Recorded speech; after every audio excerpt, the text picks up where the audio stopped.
Last night, when we were about a day away from Jerusalem, we stopped to rest for the night. But it was hard to relax. I didn't get much sleep. My thoughts continually turned to my son. I remember so vividly how Jesus came into our lives. A wonderful, beautiful baby boy. It's a long time ago now, over 30 years, in the village of Bethlehem.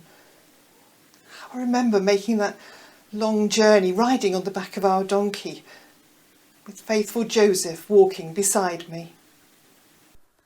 The people who in darkness dwell shall see a glorious dawning light. The fearful shades of death and hell no more shall blind their sight. For unto them from God a child will come, a son, and he will fight with sin and death till victory is won. The word came down among us on a brilliant starlit night. A child was born, the world was changed, and shadows took their flight when Mary bore the love of God in a stable filled with light. What a night it was! So very quiet, and the sky was ablaze with stars. I felt the presence of God all around me, and I was content with Joseph beside me. As for the baby, what can I say? He was perfect. So the story began. The story of God's Son. The story of my child.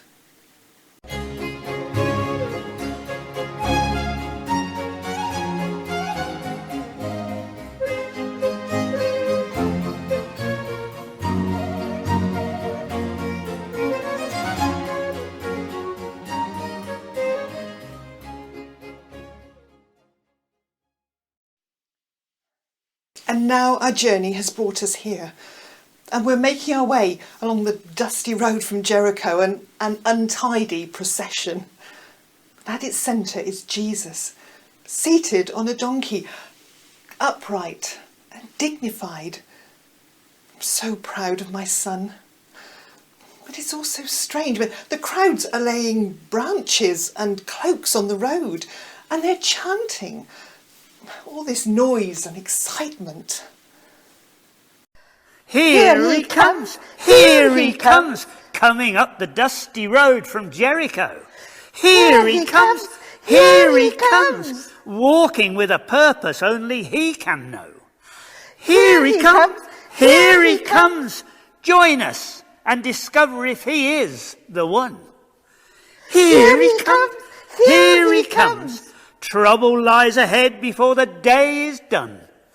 Here he comes! Here he comes! I think he's doing this on purpose. Well, he's got to be. Nobody would ride a donkey like that on accident. What do you say the donkey's name was again? It's Joshua. It's a good donkey, that. Come on, Joshua. Somebody said he's descended from King David. What? The donkey? Oh, idiot. Jesus, of course. Well, if he is, he's a different kind of king than I expected. I think you're right about that. Here he comes! Here he comes! Riding on a donkey, what a crazy sight. Here he comes! Here he comes! Can he be a king? It doesn't seem quite right. Come and see! Come and see! Now will all his enemies be put to flight? Come and see! Come and see! Lift your voice and praise him in the highest height. Come and see! Come and see! Come on, let's cheer him on his way. Yeah. Glory to the King! Glory to the King! Glory to the King who comes! Hosanna to the King! Hosanna to the King! Hosanna to the King who comes!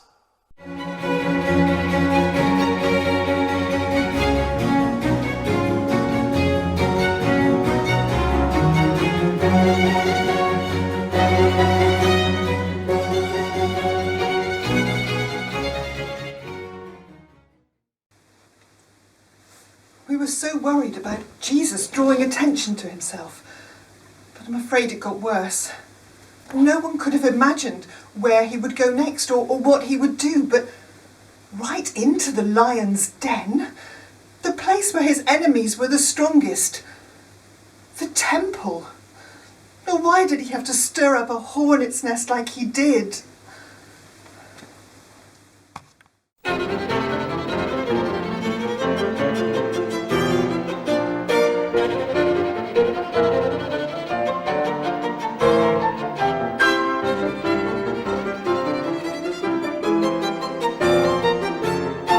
Oh my goodness, I've never seen anything like it. Normally in the temple, there's just a few stalls buying and selling birds and animals for sacrifice. Oh, and of course the money changers making a profit for the Sanhedrin. But not today. I'd heard about this Jesus, but to see him in the temple was unbelievable. He just strode through the place, shouting and making all sorts of trouble. I couldn't believe my eyes. I've got to tell my husband, but he won't believe me. You here again? Oh, can't keep away, me. Well, did you see all that?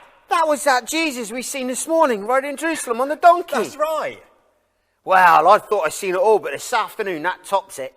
What a confusion in there, all caused by that one man. If I hadn't have seen it, I wouldn't have believed it. Did you hear what Jesus said? He said the temple is the house of God, should be a place of prayer.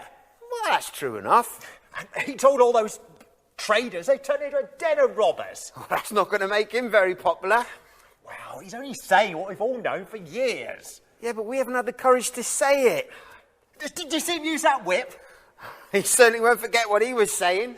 I wonder who's going to clear up all that mess those birds made. Well, it isn't going to be me. Come on, before someone wants this money back. What money? Don't ask.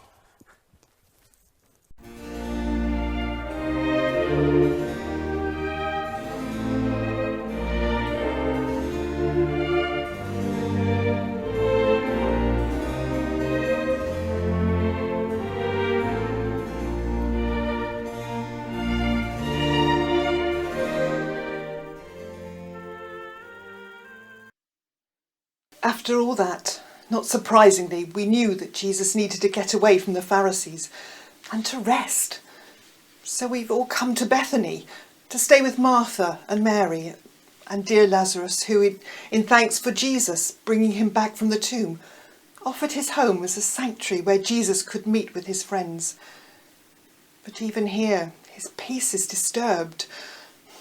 Jesus has taken time to visit a close friend, Simon, and they're enjoying a meal together when their evening was disrupted.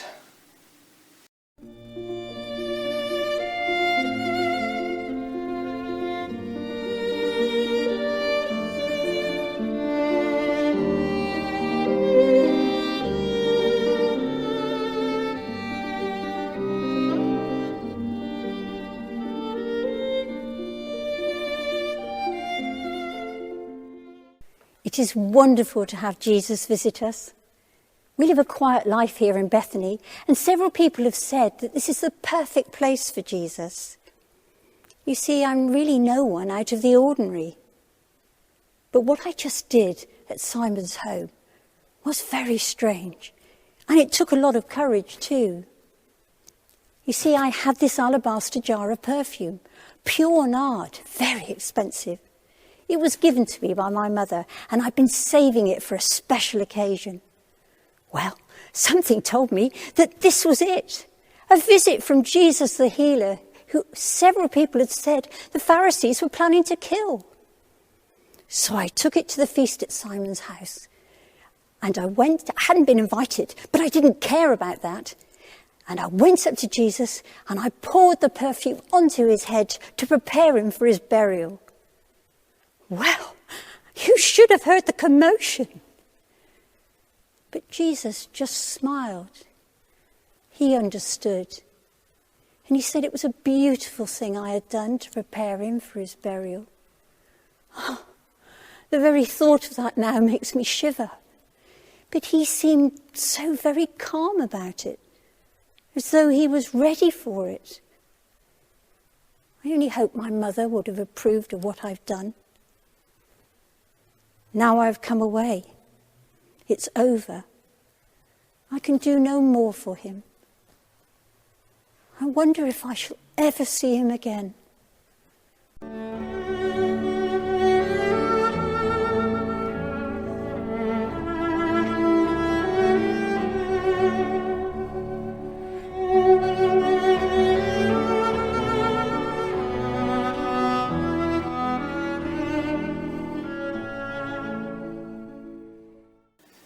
Mary had done a wonderful and beautiful thing for Jesus.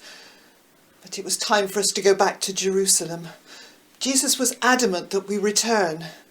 He said he wants to have his last Passover meal in the city, the very place where his enemies lay in wait. The men have gone with Jesus to an upper room in the house of John Mark's mother. Of course, we women aren't allowed in the room for the Passover feast. So I wonder what Jesus will say and do at this very special meal. For now, they're protected behind closed shutters. But I just wonder how much longer they're going to be safe. Within the house, the yellow lamplight fills the quiet shuttered room. Out in the streets, the searching soldiers wander through the evening gloom. As the 12 disciples gather, stepping from the darkened streets. What is this? Their Lord and Master kneels to wash their dusty feet. He has lessons still to teach them. This example they will see. Shows the path they need to follow. Teaches them humility.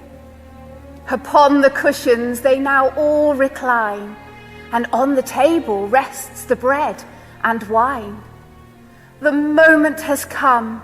He breaks the bread. The lamp makes a halo around his head. His end is at hand and his course is now set. He utters the words they will never forget. This bread is my body, which soon will be broken for you. Share this, and remember it brings you a life that is new. The moment has come. He blesses the wine, the hand of the Lord on the fruit of the vine. His end is at hand and his course now is set. He utters the words they will never forget. This wine is my lifeblood, which soon will be poured out for you. Drink this, and remember it brings you a life that is new. The feast now is over. It's time to depart. They leave for Gethsemane with fear in their hearts. What lies in the future they cannot foretell, but Jesus is with them, so all will be well. Their Master is with them, so all will be well.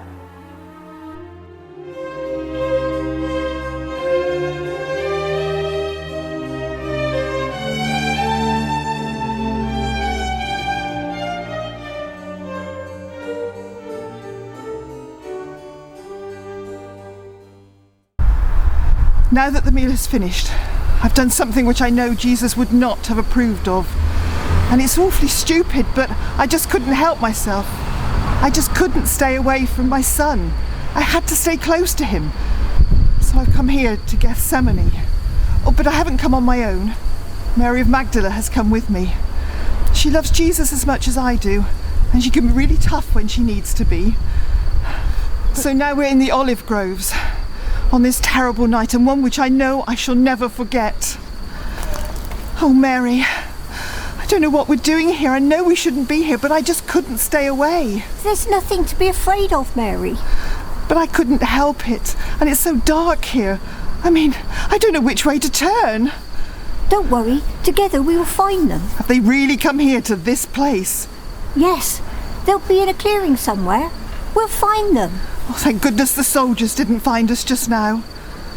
And thankfully, they've moved on. But did you hear what they said about Judas? Yes, and I'm afraid they'll find Jesus very soon, especially now with Judas to show them the way. I have a feeling he's getting very well paid for what he's about to do, but I know he will never forgive himself. Look, over there. It's Jesus. He looks so distressed. He's praying on his own, as he so often does. He'll never give up now. He will go on in God's strength. And no doubt he'll soon be arrested and taken to the high priest's house. There's nothing we can do. I feel so useless. I know, Mary. I do as well. But I think we should go back down now. I feel so helpless. All through the night, I knew how much he was suffering, and I wanted to go to him and comfort him as I used to when he was a child.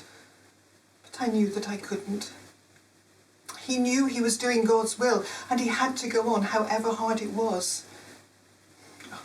I'm ashamed to say that, with the exception of Peter and John, all the disciples deserted him in the garden. And when Jesus was arrested and taken away, John followed to the high priest's house, where, as he's known to them, he was able to go inside. Peter had to stay in the courtyard. And that's where he let Jesus down. Oh, poor Peter.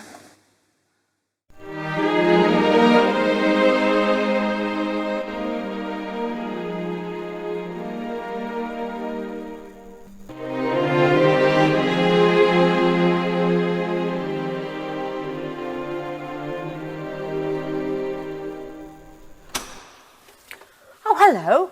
Did you have a quiet shift in the kitchen? Not really. What about you? How are things in the courtyard? Well, I managed to sneak out quietly, find somewhere where nobody noticed me, and was able to listen to the whole of that awful trial. Is it all over then? Well, it is now, if you can call it a trial. There were plenty of witnesses. No doubt they were well paid. But they couldn't agree amongst themselves. They were idiots, really. Not that it mattered, because they were going to find him guilty anyway. Where have they taken him now? I think they've taken him to Pilate. I heard there was a stranger causing an upset. There was. He said his name was Peter. What did he do? Well, nothing much, except make a fool of himself. Well, how did he do that? Well, 3 of us asked him very politely if it was one of Jesus' followers. And he said no 3 times very loudly and got very, very angry. I think he was from the north. Why is he here? Don't know. I think he had some idea that he could rescue Jesus. He came with a sword, but I don't think it would have been much good with it. What happened to him? Well, it was very odd, because on the 3rd time he said no, they led Jesus out past the colonnade, and he just looked at Peter, who promptly burst into tears. Not exactly a brave soldier then. No, and then he ran off. So it's all over then? It would appear to be, yes. But now there seems to clear up. Nothing new there then? Nope. And washing up's not my favourite occupation. Nor mine. Come on, let's get it over with.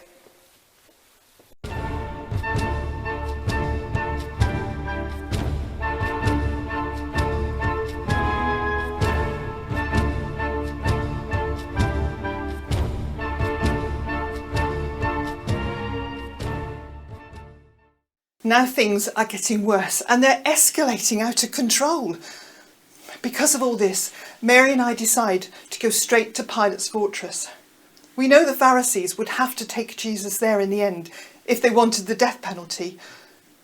And we knew they did. So we're waiting at the fortress when suddenly Pilate appears. And Jesus is with him too. Oh, my heart aches for him. He's obviously been beaten. We can see the bruises, but how could they do that to him? He's done nothing wrong. And then Pilate starts to address the crowd. Citizens, I give you this man. What should be his fate?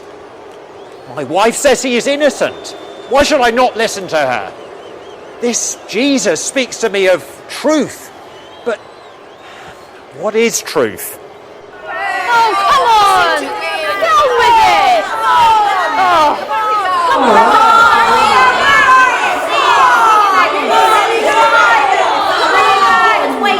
Enough! This must come to an end. I can release to you one prisoner on your festival. It can be Barabbas the rebel or this Jesus, your king. Which do you want? We want Barabbas!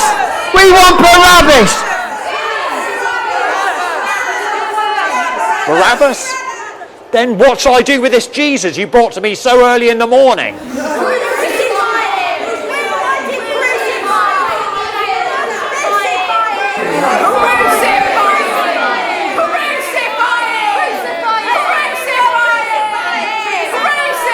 You want him dead? Very well, I've had enough. I wash my hands of the whole affair. Soldiers, take him away. You know what to do with him.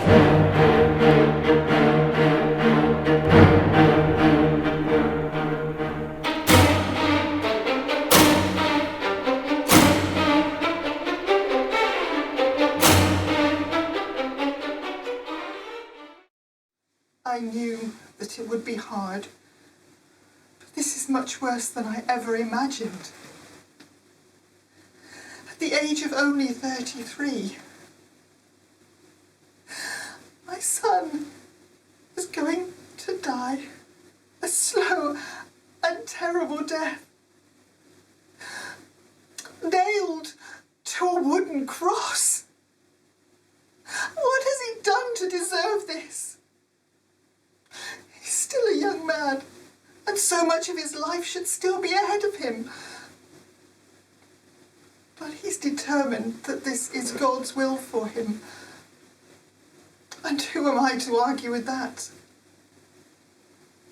I know he loves me, and that's enough.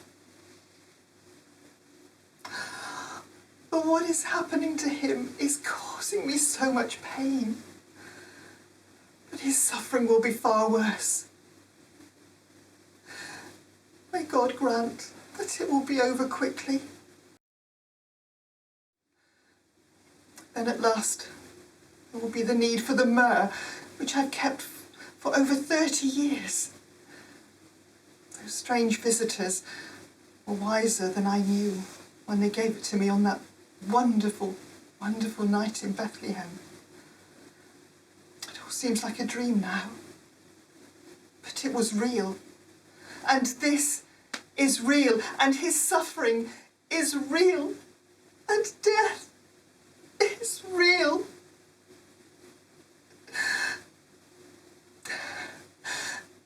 Oh, may God give me the strength to bear it for his sake. I must be strong for my son.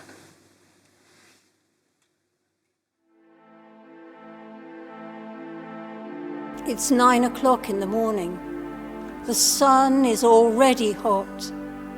Dark clouds are gathering in the west. A bare hillside, not a tree to be seen, just the upright of 3 crosses, 2 of which are already occupied by thieves suffering the punishment for their crime.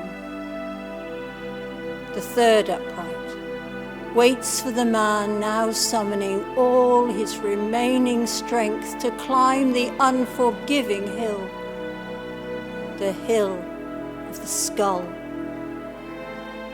The blazing sun is burning hot, and the skies are turning black as Jesus climbs Golgotha Hill with a crossbeam on his back.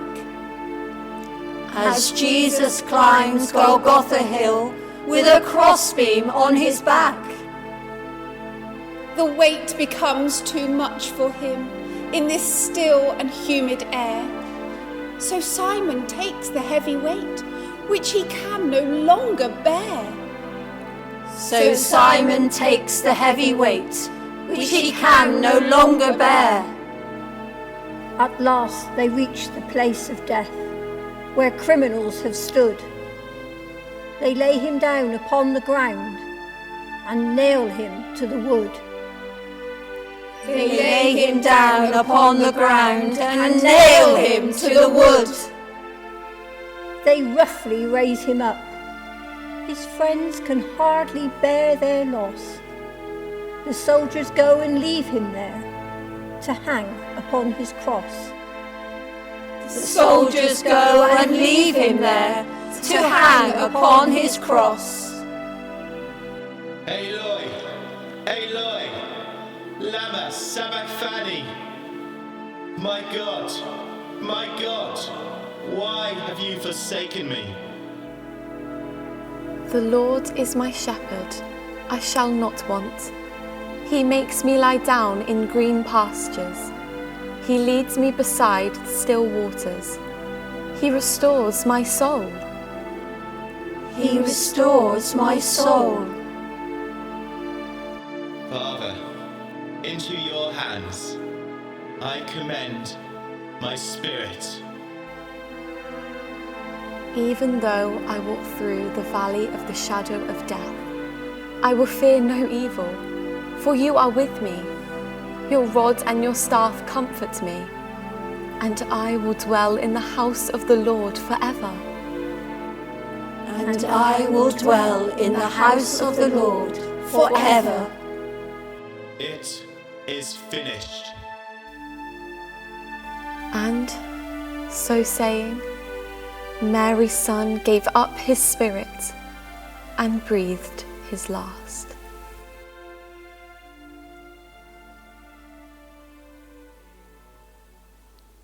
As at his birth, the skies were dark when on the cross he hung.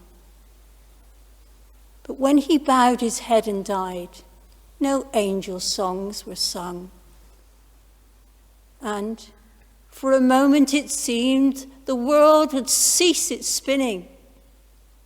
But though his life had reached its end, that end was God's beginning.